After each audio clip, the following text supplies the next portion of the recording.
If you don't have money, you can't fulfill destiny. You didn't hear me? If you don't have money, you can't fulfill destiny. You know why? Among men, money is the exchange power. And if you don't have that power of exchange, you may have the best ideas. It will remain in you until you go out of this world. He said in Zechariah 1:17, this is God talking, the Almighty. He said, my kingdom through prosperity shall yet be spread abroad. I thought you are God. You can just sit down and say, China, hear the gospel, and the gospel will enter China. No, sir. For the gospel to enter China, people that have capacity, that have means, we have to come on the corridor. Some of them will talk to the powers that be for the door to open, and some of them will sponsor the gospel. Somebody said salvation is free, but the gospel is not cheap. There is a price for advancing the gospel. I stood up and said, we are going to win 5 million souls, because God told me. When they gave me the budget for the first crusade, out of zeal and passion, I say every week we'll be running a crusade until we hit that target. We are about to take the world by storm. They now gave me the budget for one crusade. If it's a 3 days crusade, it's 4.5 million. When I multiplied it by 10 weeks, that's 45 million. So in 2 months and 2 weeks, we are going to cough out at least 50 million to run 10 crusades. And now went back and started thanking God for Reinhard Bonke.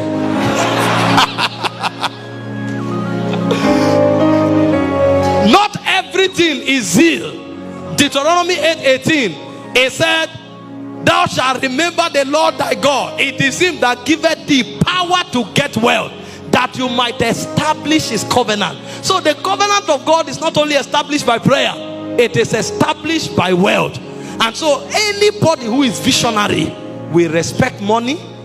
He will know how to generate money. He will know how to manage money, and he will account for every money that comes to him.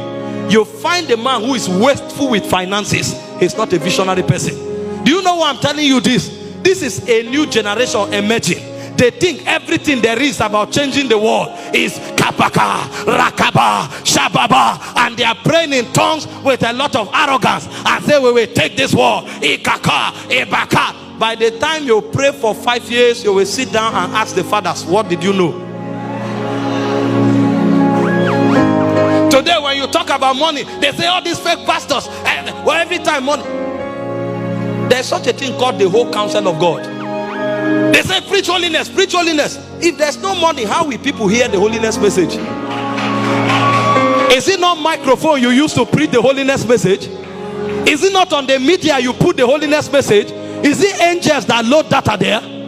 The speakers and the amplifiers that transmit the holiness message, how does it get there?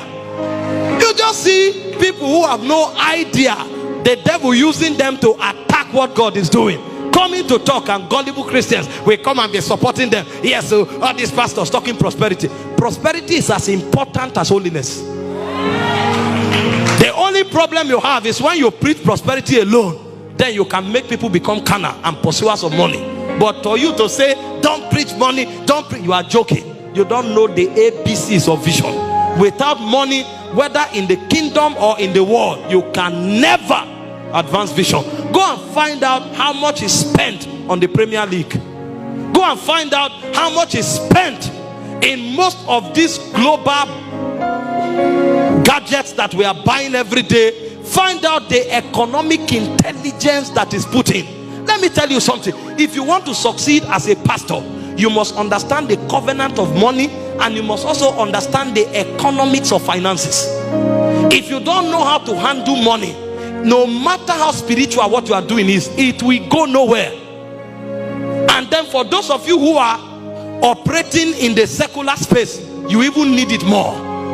Every coin coming to your hands must be accounted for, and you must open many streams of income so that economically speaking you are in charge. If this factor is not rooted in your vision, that vision will go nowhere. It takes these 5 factors for every vision to be realized.